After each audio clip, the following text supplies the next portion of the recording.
अस्सलामुअलैकुम वरहमतुल्लाहि वबरकातुहू। उम्मीद है आप सब खैरियत, तंदुरुस्ती और आफियत के साथ होंगे। आप देख रहे हैं JJC बाई सर जव्वाद। आज की क्लास सेकंड ईयर केमिस्ट्री के चैप्टर नंबर 3 न्यू बुक जो आई है उसके चैप्टर 3 ऑर्गेनिक कंपाउंड्स का लेक्चर नंबर 2 है। शुरू करते हैं बिस्मिल्लाहिर्रहमानिर्रहीम। लास्ट क्लास में मैंने आपको इसका फर्स्ट लेक्चर डिलीवर किया है। आज की क्लास में वो कैचअप कीजिएगा आप। आज की क्लास में इंशाल्लाह हम करने जा रहे हैं इम्पॉर्टेंट तरीन पार्ट्स इस चैप्टर के, यानी ऐसे टॉपिक्स जिनका ज़्यादा चांस है बोर्ड एग्ज़ाम में आने का बनिस्बत लेक्चर 1 के। आज हम इंशाल्लाह करेंगे general characteristics of organic compounds, और फिर new allotropic form, crystalline allotropic form of carbon, बकी बॉल्स, और आखिर में होमोलोगस सीरीज़ और फंक्शनल ग्रुप्स।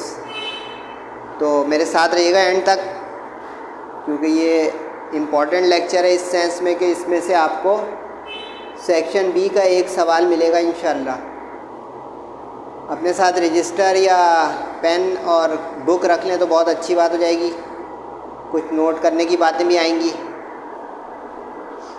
साइट पे व्हाट्सएप नंबर लिखा हुआ है, अगर किसी को नोट्स के PDF या स्टडी ग्रुप जो बना हुआ है JJC का उसमें ऐड होना है तो फॉर्मेलिटी के साथ 1 टाइम पेमेंट फ़ीस की पूरे साल की करके तमाम सब्जेक्ट्स की प्रिपरेशन के लिए शामिल हो जाएं।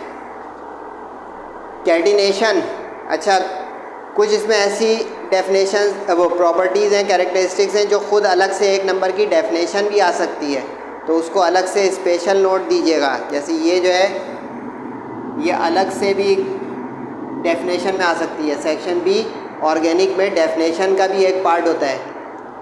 अब जैसे कैटिनेशन क्या है? कैटिनेशन ये है कि कार्बन एटम को ये सलाहियत दी है कुदरत ने, अल्लाह ताला ने, कि उसमें लाइक एटम्स यानी कार्बन एटम्स कई एक से ज़्यादा more than 1 carbon atom unite जुड़ते चले जाते हैं एडजेसेंट कार्बन से कोवेलेंट बॉन्ड के तहत, और चेन बनाते चले जाते हैं। अब वो चेन ओपन भी हो सकती है यानी लीनियर, ब्रांच्ड भी हो सकती है, वो भी ओपन हो गई, और रिंग क्लोज साइक्लिक भी हो सकती है। ये सब कैटिनेशन के तहत होगा। कार्बन में ये सलाहियत सबसे ज़्यादा है। यानी मिसाल के तौर पे ये कार्बन की चेन है तो ये कैटिनेशन के तहत बनी, जिसमें कार्बन लिंक होते चले गए एडजेसेंट कार्बन के साथ। अब ये ओपन चेन यानी अनब्रांच्ड है, इसको आप कह सकते हैं लीनियर। अनब्रांच यानी लीनियर चेन है। इसी तरह अगर ब्रांच आ जाए कभी, जैसे मिसाल के तौर पे ये आपको नज़र आ रहा हो, तो अब ये स्ट्रक्चर जो है ये भी ओपन चेन ही कहलाएगा लेकिन ब्रांच्ड। अब ये ब्रांच्ड ओपन चेन है, ऊपर वाली अनब्रांच्ड ओपन चेन है, और रिंग भी बना सकते हैं यानी साइक्लिक स्ट्रक्चर। जैसे मिसाल के तौर पे ऐसा स्ट्रक्चर बना दे तो अब इसमें हर कॉर्नर पे कार्बन है, बज़ाहिर ये पेंटागन लग रहा होगा लेकिन ये कार्बन का एक रिंग है जिसको हम कह देंगे साइक्लिक या क्लोज। अब ये सब जो हो रहा है जिसमें कार्बन कार्बन के साथ अटैच होकर बॉन्ड बनाकर चेन्स बना रहा है, चाहे ओपन अनब्रांच्ड, चाहे ओपन ब्रांच्ड, चाहे रिंग, दैट इज़ कैटिनेशन। तो ये सबसे ज़्यादा सलाहियत है कार्बन में, क्योंकि कार्बन ग्रुप 4 का है पीरियोडिक टेबल में, और उसकी वजह से इसमें सलाहियत सबसे ज़्यादा है। अच्छा, अब ये for the sake of MCQs कर लीजिएगा जो नीचे की तरफ आ रहा है। Covalent nature, solubility, melting boiling point, ये जो है ये सिर्फ MCQs के खातिर करें आप लोग। इसमें ये है कि ऑर्गेनिक कंपाउंड्स सारे कोवेलेंट होते हैं, आयोनिक बहुत ही रेयर मिलेंगे आपको। तो ये जो कोवेलेंट नेचर है इसकी वजह है कोवेलेंट बॉन्ड का बनना और इसकी टेट्रावैलेंसी का होना। अगर आपको याद हो हर्ट्ज़ रूल एक होता था फर्स्ट ईयर में चैप्टर नंबर 2 एटॉमिक स्ट्रक्चर में, ये हुंड्स रूल के तहत एक्साइटेड स्टेट जो होती है कार्बन की वो हो जाती है ये sp3। अब इस sp3 की वजह से अक्सर आपको सिग्मा बॉन्ड बनते हुए मिलेंगे कार्बन के साथ हाइड्रोजन के या और एलिमेंट्स के। तो इस वजह से अब ये तय हो गया कि ज़्यादातर बल्कि समझे 99% जो ऑर्गेनिक कंपाउंड्स हैं वो कोवैलेंट बाय नेचर हैं, यानी म्यूचुअल शेयरिंग ऑफ इलेक्ट्रॉन से बनते हैं कार्बन के वैलेंस इलेक्ट्रॉन्स के साथ। सॉल्युबिलिटी ये आप लोग बचपन से पढ़ रहे होंगे कि लाइक डिजॉल्व लाइक, तो चूँकि ज़्यादातर ऑर्गेनिक कंपाउंड्स कोवैलेंट हैं यानी नॉन पोलर हैं, तो नॉन पोलर के साथ डिज़ोल्व हो जाएगा। अब जैसे कुछ ऐसे ऑर्गेनिक कंपाउंड मिलेंगे जो पार्शियल आयनिक कैरेक्टर रखते हैं यानी पोलर होते हैं नेचर में। जैसे आपने अल्कोहल देखा हो C2H5OH, उसमें ऑक्सीजन के आने की वजह से, मोर इलेक्ट्रोनेगेटिव ऑक्सीजन के आने की वजह से नेचर बन जाती है पोलर, यानी चार्ज आ गया। तो इसकी वजह से अब पोलर वाला ऑर्गेनिक कंपाउंड पोलर में डिज़ोल्व होगा और नॉन पोलर वाला नॉन पोलर में। जैसे वाटर जो है इनऑर्गेनिक नॉन पोलर सॉल्वेंट है, सॉरी पोलर है वाटर सॉल्वेंट। H2O देखा हो तो ऐसे लिखा जाता है H2O को कि ये नेगेटिव इसके ऊपर आ गया पॉजिटिव, यानी ये एक पोलर सॉल्वेंट है। लेकिन इसी के बरक्स ईथर जो हम चैप्टर नंबर 6 में देखेंगे इंशाल्लाह इसी सेकेंड ईयर में, ईथर जो एक पोलर नॉन पोलर सॉल्वेंट है। अब नॉन पोलर में नॉन पोलर वाला ऑर्गेनिक चला जाएगा, पोलर वाले में पोलर। तो ये MCQs थी, लेकिन फिर भी मैंने थोड़ा बता दिया कि आमतौर पे वो ऑर्गेनिक कंपाउंड जिसमें ऑक्सीजन आ जाती है, यानी अल्कोहल जैसे इसमें ऑक्सीजन का पार्ट आ गया, कार्बोक्सिलिक एसिड है इसमें ऑक्सीजन का पार्ट आ गया, तो ये ऑर्गेनिक कंपाउंड्स चूँकि पोलर हो गए तो पोलर यानी वाटर में सॉल्युबल हो जाएंगे। इसी के बरक्स ऐसे जो अल्केन्स हैं, अल्केन्स प्योर नॉन पोलर हैं, तो वो नॉन पोलर ऑर्गेनिक सॉल्वेंट्स में डिज़ोल्व होंगे यानी वाटर में नहीं होंगे। Low melting boiling point obvious है कि अगर कोवैलेंट कंपाउंड कोवैलेंट बॉन्ड रखते हैं यानी ऑर्गेनिक, तो वो बेसिकली लो मेल्टिंग और बॉइलिंग पॉइंट रखेंगे, क्योंकि हम जानते हैं कि जो बॉन्ड कमज़ोर होगा वो जल्दी रप्चर हो जाएगा, जल्दी क्लीवेज होगा, उसके नतीजे में उसका बॉइलिंग मेल्टिंग पॉइंट लो होगा। तो in general organic compounds have low melting and boiling point due to their covalent bonds in the structure. इसके बाद लिखा हुआ है इनफ्लेमेबल, ये भी एक कॉमन सा है, इसका कैरेक्टर है ऑर्गेनिक कंपाउंड्स का। ज़िंदगी में आपने देखा होगा जो पेट्रोल के टैंकर जाते हैं, कंटेनर जाते हैं, उस पर हाईली इनफ्लेमेबल लिखा होता है, डेंजरस लिखा होता है। क्यों? लास्ट क्लास आप लोगों ने ली हो मेरे साथ, उसमें कोल, पेट्रोलियम, नेचुरल गैस, ये सब बहुत अच्छे फ्यूल्स हैं। तो इसमें आग पकड़ने की, फ्लेम या फायर कैच करने की बहुत ज़्यादा सलाहियत है।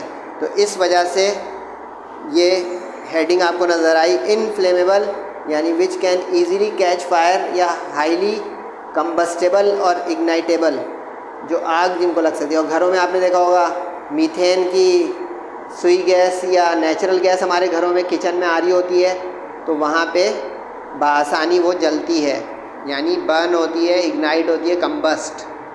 रिएक्टिविटी, इसको आप उस वाले पॉइंट से जाके जोड़ लें जहाँ पे लिखा हुआ था low melting boiling point, yes covalent nature, क्योंकि ये तीनों एक जैसे हो गए। रिएक्शन में वही स्लो होगा जिसका स्ट्रक्चर कमज़ोर होगा, तो ये आमतौर पे लेस रिएक्टिव होते हैं, क्योंकि आयोनिक में आयंस होते हैं, आयंस प्लस माइनस फॉरन एक्सचेंज होकर रिएक्शन करते हैं। आसान लफ्ज़ों में ionic compounds show fast reactions और covalent compounds show slow reactions.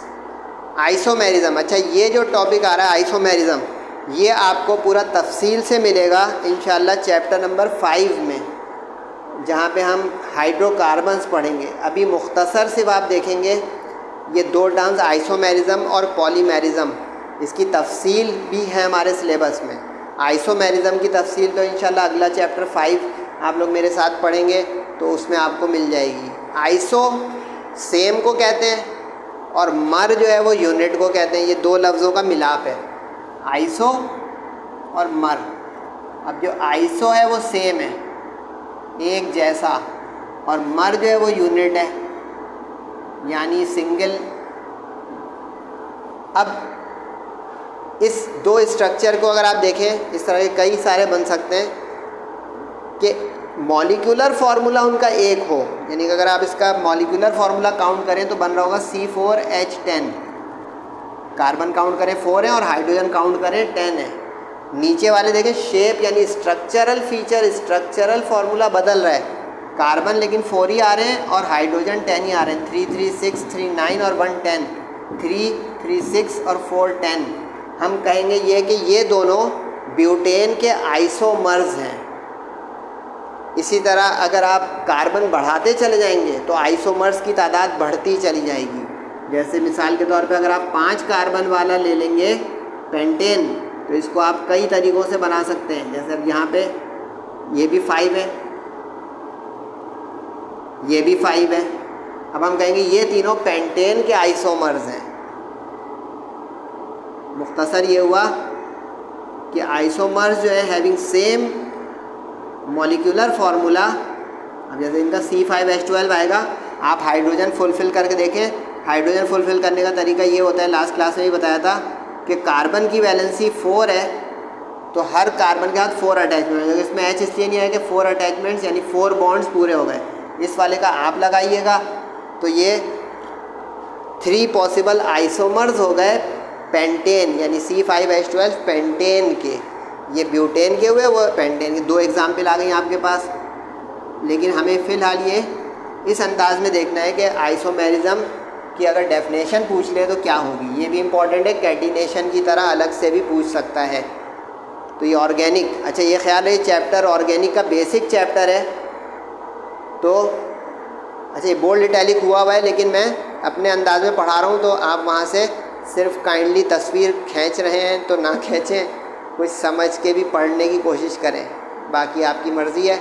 Polymerisation, ये भी 2 लफ्ज़ों से मिलकर मिला है, पॉली और मर। पॉली का मतलब होता है मैनी, इसमें आप पॉली का वर्ड एक जगह करें और मर का मतलब एक जगह करें। तो पॉली मीन्स मैनी, कई वाले, और मर जो है वो यूनिट। अब पॉलीमराइजेशन ये एक वर्ड है जो ख़ास ऑर्गेनिक केमिस्ट्री में ही इस्तेमाल होगा। ये प्योर वो टर्म्स हैं, टर्मिनोलॉजीज़ हैं जो आप इनऑर्गेनिक में नहीं देखेंगे, यानी पॉलीमराइजेशन, आइसोमेरिज्म, कैटिनेशन, ये प्योर कॉपीराइट वाला केस है कि ये ऑर्गेनिक की ही टर्म्स हैं। अब पॉलीमर में क्या होता है, इसमें छोटे छोटे यूनिट जुड़कर एक बड़ा लार्ज यूनिट बनाते हैं। यानी अब इसको यूँ समझ लें कि एक ब्रिक होती है, ईंट, ब्लॉक, इस तरह के कई ब्लॉक या ईंटें जुड़कर एक दीवार बन जाए, इस तरह। अब आप क्या बोलेंगे इसको कि ये मोनोमर है, सिंगल यूनिट जो जुड़ता चला गया, यूनाइट होता चला गया, ऐड होता चला गया और बन गया एक बड़ा पॉलीमर, यानी जिसके अंदर कई मोनोमर्स हैं। इसको यूँ आसान सा समझ लें कि मोनोमर्स जो है वो यूनाइट होते हैं, कई तादाद में हो सकते हैं, कंडीशन या टेम्परेचर, प्रेशर, कैटलिस्ट के साथ। सूटेबल कंडीशन ये नहीं कि बस ऐसे ही जुड़ जाएंगे, और उससे एक लार्ज पॉलीमर बन जाएगा जिसके अंदर कई मोनोमर्स होंगे। अब एक मुश्किल एग्जाम्पल आपकी बुक की वजह से मैंने दी हुई है यहाँ पे। पॉलिएस्टर जो एक बहुत मज़बूत फैब्रिक होता है, जो कपड़े वपड़े जो है ख़रीदते हैं या जो है पहनते हैं, इस्तेमाल करते हैं, उनको पता है पॉलिएस्टर बड़ा मज़बूत। नायलॉन का भी सुनाओ, नायलॉन भी एक पॉलीमर है। पॉलीइथीन सुनाओ, जिसको हम पॉलीथीन बैग कह देते हैं पाकिस्तान में, ये भी पॉलीमर है। पॉलीविनाइल क्लोराइड, PVC, ये सब पॉलीमर्स हैं। जैसे एक मिसाल दे दूँ आसान सी, जैसे ये किसी को मुश्किल लग रही हो तो आसान एग्जाम्पल ले सकता है वो, कि अब इसमें ये ईथीन है। अब ईथीन के n मोनोमर्स यूनाइट होते चले जाएं एक ख़ास टेम्परेचर 200 और 100 एटमॉस्फेयर हाई प्रेशर पर, और इंतहाई कम ऑक्सीजन की परसेंटेज मौजूदगी में, क्योंकि ये सब अमल फ्लेम कैच करवा सकता है, तो वहाँ पे ऑक्सीजन बिल्कुल ट्रेस अमाउंट में या नहीं होनी चाहिए। तो अब इसमें ये चेन खुल के एक बड़ा लार्ज मॉलिक्यूल बन जाएगा जिसको हम कहेंगे पॉलीइथीन, जिसको यहाँ पॉलीथीन बैग्स कहते हैं। अब इसी तरह देखें, अब ये n इसमें 500,000 थाउजेंड्स इवन हो सकता है, हज़ारों में। तो इसीलिए ये बड़ा टेंसाइल और टफ़ चीज़ होती हैं जो पॉलीमर्स होती हैं, बड़े टेम्परेचर रेजिस्टेंट होते हैं, कंडीशन रेजिस्टेंट होते हैं, माहौल इनके ऊपर अटैक करता है तो ये बहुत देर में, सालों में डीके करते हैं। जैसे PVC सुनो, पॉलीविनाइल क्लोराइड, ये सब बड़े मजबूत पॉलीमर्स हैं। नायलॉन सुनाओ, 6,6, ये सब पॉलीमर्स हैं। मुख्तसर ये हुआ कि पॉलीमराइजेशन एक प्रोसेस है जिसमें single smaller units monomers unite होकर, ऐड होकर एक लार्ज बिग मॉलिक्यूल या पॉलीमर डिज़ाइन करते हैं, क्रिएट करते हैं under suitable conditions of temperature, pressure, catalyst to give a polymer. The process is called polymerization and the product form is called polymer. उम्मीद है आप लोगों को समझ में आ रही होगी बात, और अगर आ रही है तो अच्छी है बात। अच्छा, ये इम्तिहान में आने का चांस बहुत कम है क्योंकि ये 9-10 में आता है, लेकिन यहाँ पे मैं आपको मार्क करूँगा इस टेबल पे कि कौन कौन से ऑर्गेनिक कंपाउंड्स ऐसे हैं जिनके बड़े काम के यूजेस हैं और वो MCQs या एप्टीट्यूड टेस्ट में आ सकते हैं। एप्टीट्यूड टेस्ट में या आपके बोर्ड एग्ज़ाम के MCQs में आ सकते हैं। जैसे ईथीन, ये राइपनिंग ऑफ फ्रूट्स में काम आता है, यानी अगर कोई फल वक्त से पहले कोई उतार ले या गिर जाए, टूट जाए, तो राइपनिंग ऑफ फ्रूट्स के लिए इन जनरल ईथीन इस्तेमाल होती है। ईथाइन गैस वेल्डिंग में इस्तेमाल होती है।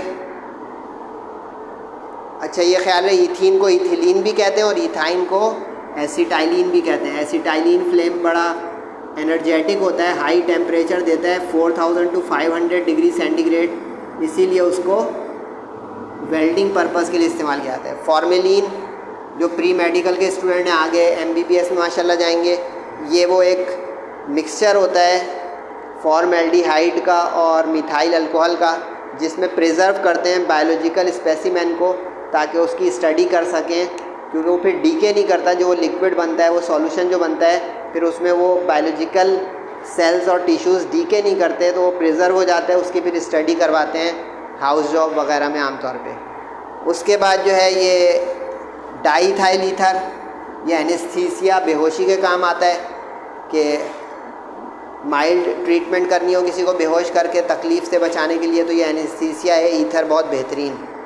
उसके बाद ये एसीटोन नेल पॉलिश रिमूवर के तौर पे इस्तेमाल होता है या उसके अंदर इस्तेमाल होता है, और ये लोग जानते हैं जो ख़ास करके लेडीज़ या लड़कियां अगर लेक्चर देख रही हैं मेरा और सुन रही हैं, तो टिक का मतलब है कि इनका ज़्यादातर फिनॉल का इंक प्रिजर्वेटिव वाला, ये वाला जो है ज़्यादा, यानी कि इस पर सिंगल टिक एक लगा सकते हैं। और जो बहुत अच्छे स्टूडेंट हैं वो सारी कर लें, क्योंकि पूरा आपका सिलेबस का टेबल या चार्ट है जो MCQs के तौर पर इस्तेमाल में आ सकता है। नायलॉन जो है वो नेट वगैरह ये तो हम पढ़ चुके हैं पहले भी, लेकिन उस पर टिक नहीं लगाया मैंने, ये ख्याल रखिएगा। अच्छा, ये बकी बॉल का एक सवाल जो है ये इम्तिहान में आ सकता है सेक्शन B में, जिसको 4 मार्क्स का एक पार्ट होता है। उसमें ये पूछ लेगा कि स्ट्रक्चर एंड यूज़ ऑफ बकी बॉल्स बताएं, give the structure and use of बकी बॉल्स। ख्याल रहे कि ये वो कार्बन की एलोट्रॉपिक फॉर्म है जो क्रिस्टलाइन है, और इस पे अभी रिसर्च हो रही है, अंडर वे है, यानी डायमंड और ग्रेफाइट की तरह कंप्लीट इसकी स्टडी नहीं हुई है, अभी ये प्रोसेस में है, इसमें बहुत कुछ होना बाकी है। तो अर्ली स्टेज नॉलेज हमारी बुक में रखी गई है बकी बॉल्स की, वो क्या है वो पढ़ लें आप लोग। केज लाइक स्ट्रक्चर होता है इसमें, इसके अंदर जो है 5 मेंबर्ड कार्बन रिंग होता है और टोटल 26 मेंबर्ड रिंग होते हैं। 6 मेंबर रिंग का मतलब है जो खुद 6 होंगे आपस में और 12 होंगे उस तरह, तो ये टोटल इस तरह फिर जो है बन जाता है आपका एक हेक्सागॉन। हेक्सागोनल रिंग सा बन जाता है, जो आपको देखने दिख रहा होगा 1 2 3 4 5 6, ये जो बनाना ये हेक्सागोनल रिंग बन गया और ये जुड़ते जुड़ते फिर केज बन जाता है, जिसको हम कहते हैं एक जाला सा बन गया, एक जंगला सा बन गया। ये देख रहे हैं, अगर ये आपको मेरे डॉट्स नज़र आ जाएं, ये हेक्सागोन हेक्सागोन हेक्सागोन बहुत सारे जुड़ते चले जाएंगे और वैसे 12 5 मेंबर रिंग होंगे।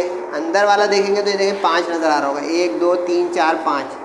ये ट्रिकी है थोड़ा, ये ड्रॉ नहीं करना होगा। एक चीज़ बता दूँ, ये ड्रॉ नहीं करना है, इसकी वर्डिंग इम्तिहान में करनी होगी अगर एग्ज़ाम में आ जाए तो। अब देखिए JJC से फ़ायदा उठाएं, सिर्फ मैं आपको लेक्चर पढ़ाने का या स्लाइड दिखाने का या इस तरह की बात नहीं कर रहा हूँ, एग्ज़ाम पॉइंट ऑफ व्यू से ही बता रहा हूँ। और कोई नॉलेज के लिए या आगे एप्टीट्यूड टेस्ट वगैरह के लिए कर रहे हैं, उसके लिए भी क्या रिक्वायरमेंट है सवाल की, इसलिए सबसे बेस्ट ऑप्शन है कि आप वो स्टडी ग्रुप ज्वाइन कर लें। उसमें ये सैम्पल टेस्ट पेपर वगैरह भी आएंगे, उससे आपको बोर्ड एग्ज़ाम से पहले पहले प्रैक्टिस आ जाएगी कि किस तरह के क्वेश्चंस में क्या क्या रिक्वायरमेंट है या क्या क्या करना है। बाकी आपकी मर्ज़ी। तो इसमें जो ये ख़ास बातें, ये सारी इसकी डिस्क्रिप्शन है कि 12 5 मेंबर्स रिंग होंगे 12।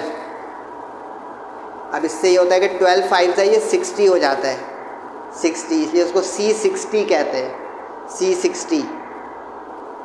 और 26 मेंबर रिंग होंगे, यानी ये 2 तरह के रिंग इसमें चल रहे हैं। नज़र आया, जो मैंने ये दरमियान में दिखाया है वो अलग और जो बाहर दिखाया है वो अलग। तो केज लाइक स्ट्रक्चर इसका बन जाता है, यानी कि एक कॉम्प्लेक्स ये फॉर्म है कार्बन की।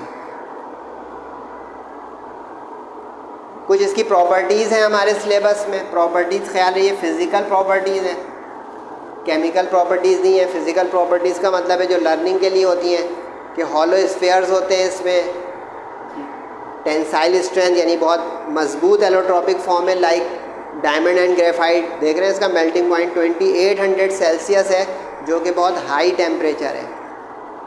और गुड कंडक्टर ऑफ इलेक्ट्रिसिटी है, जबकि diamond bad conductor of electricity है और ग्रेफाइट भी गुड कंडक्टर ऑफ इलेक्ट्रिसिटी है। हाई टेंसाइल स्ट्रेंथ का मतलब होता है बहुत मजबूत और सख्त जान है ये एलोट्रॉपिक फॉर्म कार्बन की। आमतौर पे ये इस्तेमाल कहाँ होता है? बकी बॉल, ये नैनो स्केल सेंसर्स और ड्रग्स डिलीवरी सिस्टम में, यानी समझे कि जहाँ सोफिस्टिकेटेड नैनो, क्योंकि इसका स्ट्रक्चर में अभी पीछे आपने देखा ना, नैनो मीटर में इसका डायमीटर है, उसके जो केज लाइक रिंग अंदर बन रहे हैं, तो ये इतना छोटे होने की वजह से अपने स्ट्रक्चर में नैनो टेक्नोलॉजी वाला, तो नैनो टेक्नोलॉजी जहाँ जहाँ होगी वहाँ वहाँ बकी बॉल्स इस्तेमाल हो सकता है, यानी माइक्रो टेक्नोलॉजी से भी प्रिसाइज। तो आमतौर पे जो बैटरीज़ होती हैं, इलेक्ट्रॉनिक डिवाइसेस होती हैं वहाँ। अच्छा, ये जो टॉपिक आपके सामने आ रहे हैं होमोलोगस सीरीज़, ये 4 मार्क्स का एक इम्पॉर्टेंट तरीन टॉपिक है चैप्टर नंबर 3 का, होमोलोगस सीरीज़। और इस चैप्टर का जो पहला लेक्चर डिलीवर किया था उसमें sources of organic compounds, coal, petroleum और नेचुरल गैस एक जगह कर लें कि ये सबसे पहले याद कीजिएगा, चाहे JJC के नोट से चाहे कहीं से भी, बाकी आपकी मर्ज़ी। मैं इम्पॉर्टेंट भी बता रहा हूँ कि स्टूडेंट कहेंगे इतनी हेक्टिक केमिस्ट्री है सेकेंड ईयर की, कुछ आसानी कर दे सर जवाद। तो सर जवाद ने काफ़ी आसानी कर दी कि ये 2 टॉपिक पहले करें, बाकी बॉल्स उसके बाद करें, जो कैटिनेशन, आइसोमेरिज्म, पॉलीमराइजेशन की डेफिनेशन है वो उसके बाद करें। सही। होमोलोगस, होमो सेम वाला, लोगस जिसके अंदर कैरेक्टर हो कुछ एक जैसा। अब ये क्या चीज़ का कैरेक्टर होगा? अगर आपको ये एग्जाम्पल नज़र आ रही है तो ये होमोलोग्स हैं, यानी एक फैमिली बनेगी। सीरीज़ का मतलब सिलसिला होता है, फैमिली होती है जिसके अंदर हर 2 कंसेक्यूटिव मेंबर CH2 का डिफरेंस रखता है। ये CH2 क्या चीज़ है भाई? यानी अगर मैं यहाँ पे आपके सामने CH3, CH2, CH3 यानी प्रोपेन लिख दिया मैंने, अल्केन का एक मेंबर। अब इसी के बाद एक और लिख दूँ, butane, CH3, CH2, CH2, CH3। अब इसके बाद एक और लिख दूँ, pentane, CH3, CH2, CH2, CH2 और CH3। अब ये प्रोपेन है, अल्केन फैमिली। अच्छा, से ऊपर इथेन मीथेन भी है, बिल्कुल हल्की एग्जाम्पल मैंने नहीं दी। ब्यूटेन है, प्रिसाइज होगा तो एन ब्यूटेन बोलेंगे, लेकिन अभी हम इस पे नहीं जाएंगे कि इसके नाम क्या है, सिर्फ नॉर्मल नाम लिखेंगे ब्यूटेन, वरना पूरा नाम एन ब्यूटेन होगा। अब इसमें आप गौर करें एक चीज़ तो आपको नज़र आएगा कि देखें इसमें ये एक CH2 का डिफरेंस आया, बाकी पूरा लग रहा है सेम है। इस वाले और इस वाले में देखें, इसमें ये एक CH2 बदल के ये एक बाकी पूरा सेम है।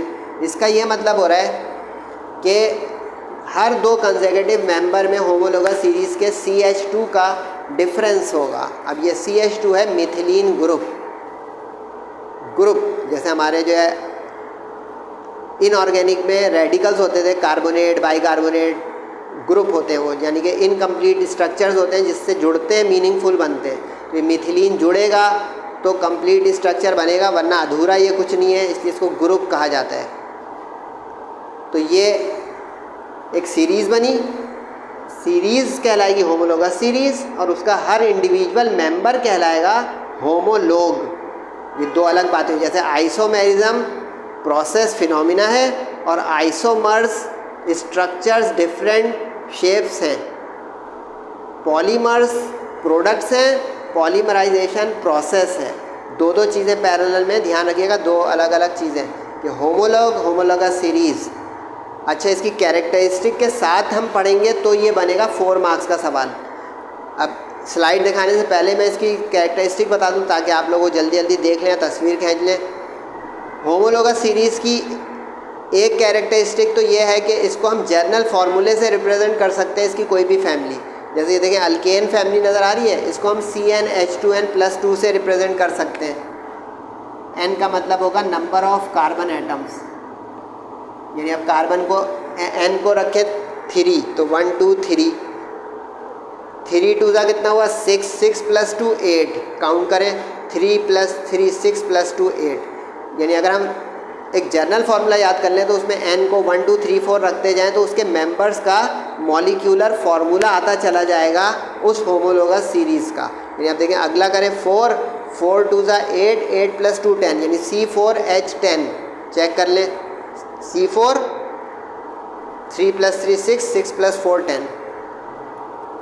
और बात है बड़ी आसान सी कि अगर आप इसका एक मेंबर कभी लिख लेंगे ना, जैसे CH4 मीथेन पहला लिख लिया तो एक C बढ़ाएं 2 H बढ़ाएं,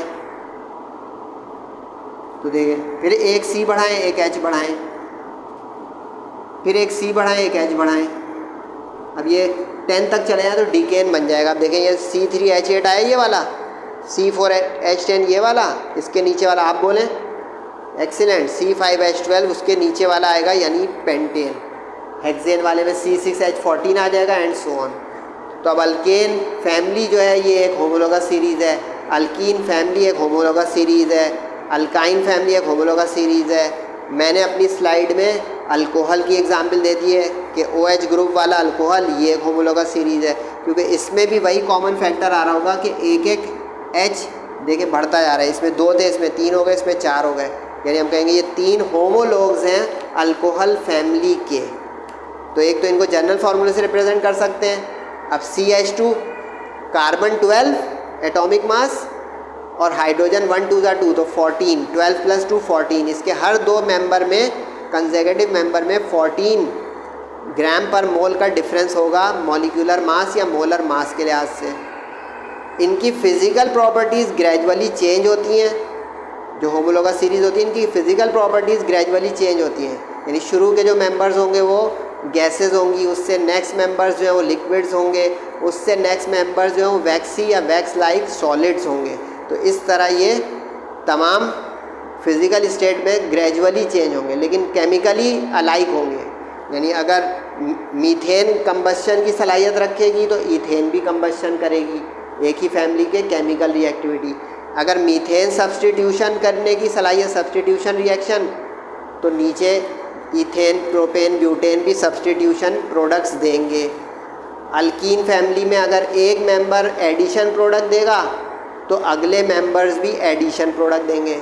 ये ज़बानी इसलिए बता रहा हूँ कि रिएक्शन सर बता क्यों नहीं करवा के, चैप्टर 5 पूरा है ही अल्कीन अल्काइन से इक्वेशनों से भरा हुआ, तो उसमें हम तफसील इंशाल्लाह देखेंगे। अभी सिर्फ था कि ये होमोलोगस सीरीज़ क्या होती है और उनकी कैरेक्टरिस्टिक प्रॉपर्टीज़ क्या होती है। तो अब मैंने बता दिया, अब आप लोग सिर्फ देखें या तस्वीर खींचें कि एक प्रॉपर्टी तो ये हो गई कि इनको जर्नल फार्मूले से रिप्रेजेंट कर सकते हैं। अच्छा, इम्तिहान में इतनी सारी लिस्ट नहीं, 2 दे दें, 1 दे दें कि अल्केन की दे दी CnH2n+2। अल्कीन में डबल बॉन्ड आ जाएगा, डबल बॉन्ड के साथ 2 हाइड्रोजन कम हो जाएगी, तो देखिए 2 हाइड्रोजन कम हो गई। अल्काइन में ट्रिपल बॉन्ड आ जाएगा तो 2 और हाइड्रोजन कम हो जाएंगी। ये तफसील चैप्टर 5 में, ये नहीं समझेंगे सर ज़बानी पढ़ा रहे हैं, वहाँ पे पूरा मुझे बताना ही अल्कीन अल्काइन तफसील से। तो ये जर्नल फार्मूले से रिप्रेजेंट हो एक कैरेक्टर, इनके मॉलिक्यूलर मास या मोलर मास में 14 AMU या ग्राम पर मोल। जिन लोगों ने पिछले साल फर्स्ट ईयर केमिस्ट्री पढ़ी है वो नई बुक है, उसके मुताबिक ग्राम पर मोल है, लेकिन दुनिया के कुछ हिस्सों में या पुरानी बुक्स में AMU एटॉमिक मास यूनिट भी इसी को बोला जाता है। तो देखिए कार्बन 12 + 4 16, देखिए 14 ऐड करते जाएं, खुद ही आ जाएगा 16 + 14 30 + 14, अगला खुद ही बताएंगे ब्यूटेन का क्या होना चाहिए, 44 + 14 58। इसी तरह आप किसी मेंबर को भी देख लें, अब ये इथीन है अल्कीन फैमिली का, 28 अगर पहला तय हो जाएगा तो 14 प्लस करें, फिर 14 प्लस करें, गेम बन गई। कि ये तो बहुत आसान इसकी कैरेक्टरिस्टिक प्रॉपर्टी है कि हर 2 मेंबर होमोलोगस सीरीज़ का यानी होमोलोग डिफ़र करता है 14 ग्राम पर मोल के साथ। मेथड ऑफ प्रिपरेशन, अगर एक इसके मेंबर को आप प्रिपेयर कर सकते हैं एक तरीके से, तो किसी भी मेंबर को उस तरीके से प्रिपेयर करवाया जा सकता है। जैसे ये समझाने के लिए बताऊं कि ये ग्रिग्नार्ड रिएजेंट है, बहुत इंपॉर्टेंट केमिकल रिएजेंट है, इंडस्ट्रियल, इससे प्रोडक्ट्स बनती हैं, अल्केन्स बनते हैं, इससे और भी चीज़ें बनती हैं, अल्कोहल बनते हैं। ये खुद चैप्टर नंबर 6 में आएगा, ग्रिग्नार्ड रिएजेंट टॉपिक है सेकेंड ईयर का ही। तो अब यहाँ पे ये जो आपको नज़र आ रहा है ये ग्रिग्नार्ड रिएजेंट है, यानी कि अल्काइल मैग्नीशियम हैलाइड। एक्स जहाँ नज़र आ जाए ये जर्नल लिखा है कि क्लोरीन ले सकते थे, ब्रोमीन ले सकते थे, आयोडीन ले सकते थे, एक्स हैलोजिन। आर का मतलब अल्काइल रेडिकल या ग्रुप है, मिथाइल ले सकते थे, जैसे CH3 मिथाइल है, C2H5 ले लें इथाइल है, एंड सो ऑन। अब इसमें देखें, अगर मैंने इस जगह CH3 लिया तो एक C वाला मीथेन बन गया। अगर यहीं पे मैं अभी C2H5 ले लूँ तो C2H6 वाला इथेन बन जाएगा। ये उसकी जस्टिफिकेशन हो गई कि if one member of homologous series can be prepared by any one method, remaining members can also be prepared by the similar method. मतलब ये हाइड्रोलाइसिस पानी के साथ बना, इसमें ये हुआ कि डिस्प्लेसमेंट हो गई। इसको OH लिख दें। अब देखिए क्या हुआ इसमें, OH ने इस पार्ट को ले लिया और H ने इस पार्ट को ले लिया, देखिए CH3 और H मिलकर हो गया CH4। तो इसी तरह हम इथेन, प्रोपेन, ब्यूटेन भी बना सकते हैं ग्रिग्नार्ड रिएजेंट की हाइड्रोलाइसिस से।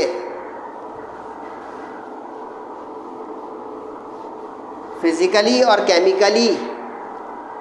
केमिकली ये अलाइक होंगे बिल्कुल, यानी अगर अभी बताया जो मैंने कि एक जैसे रिएक्शन शो करेंगे, लेकिन फिज़िकली ग्रेजुअली चेंज होंगे ये as the number of carbon increases.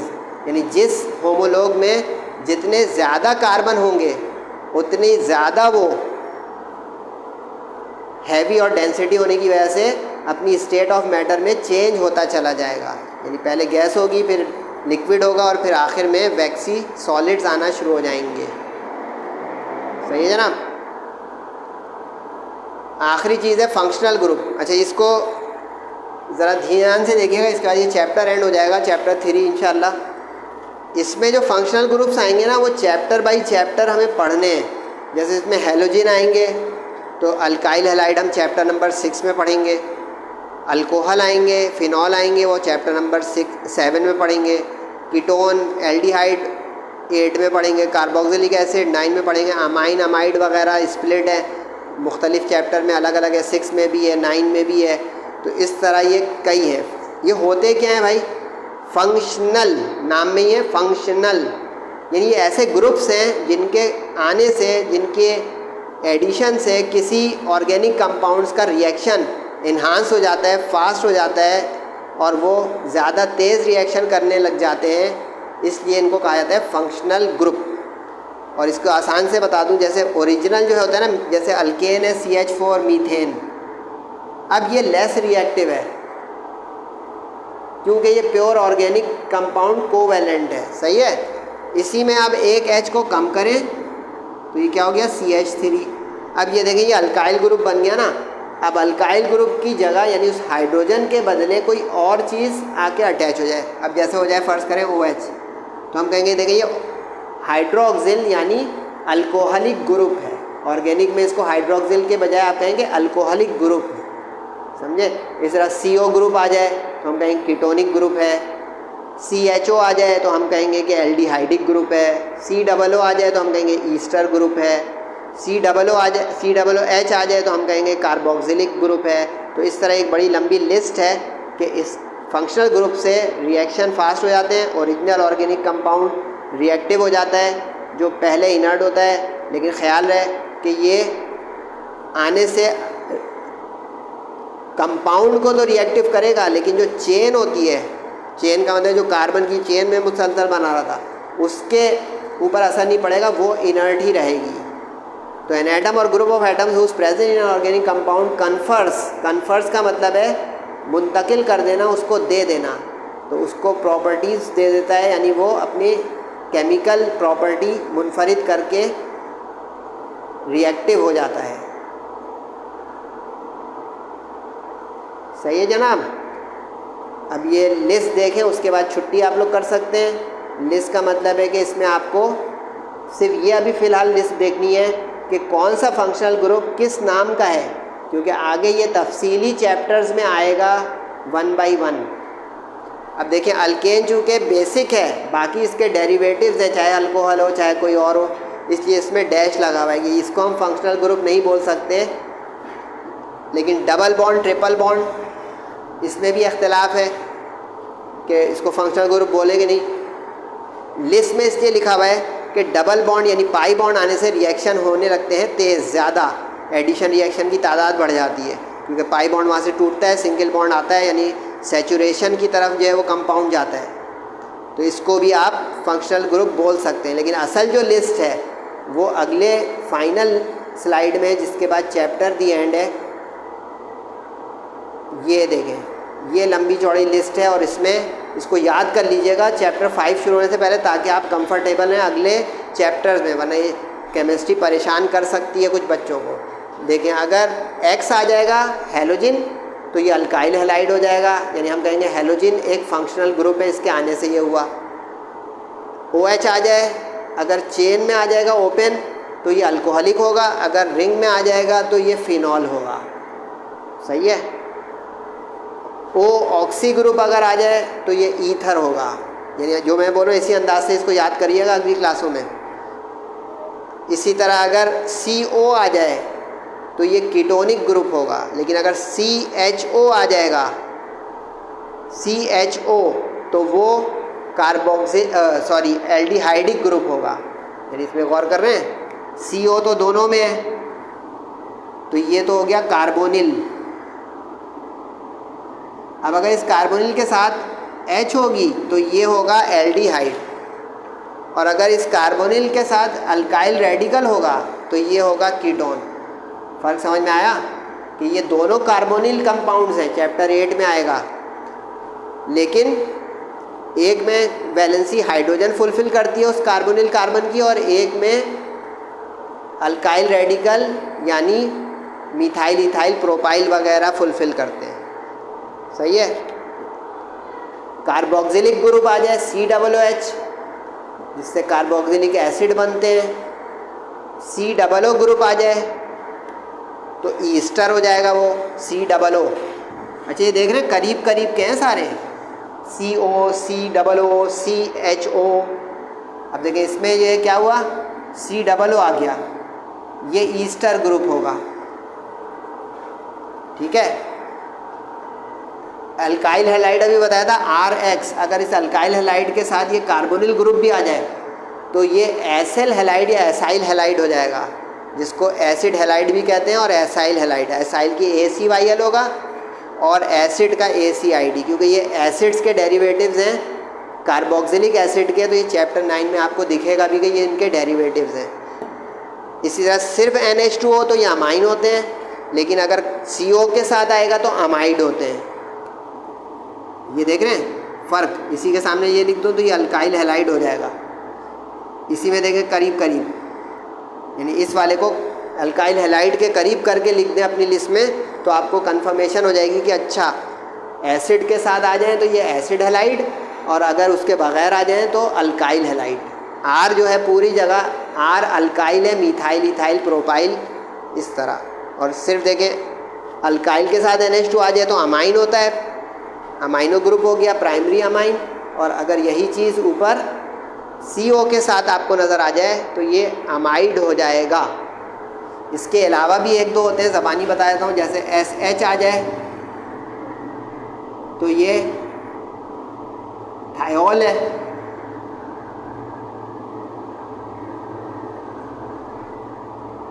और अगर कार्बन के साथ नाइट्रोजन का भी जुड़ी हुई आपको नज़र आ जाए तो ये नाइट्राइल है। ये भी दो फंक्शनल ग्रुप हैं, अगर कहीं दिखें आपको तो याद रखिएगा, थायोल और नाइट्राइल। तो that's all for today. Feedback ज़रूर दीजिएगा और इस पे गौर कीजिएगा। ग्रुप ज्वाइन करेंगे तो इंशाल्लाह आपको नोट्स की PDF वगैरह वगैरह सब कुछ मिलेगा इंशाल्लाह। अपना और सबका ख़ास करके अपने वालिदैन का बहुत ख्याल रखिएगा। दुआओं की दरख्वास्त है, नमाज़ों की पाबंदी करें। अस्सलामु अलैकुम व रहमतुल्लाहि व बरकातुहू।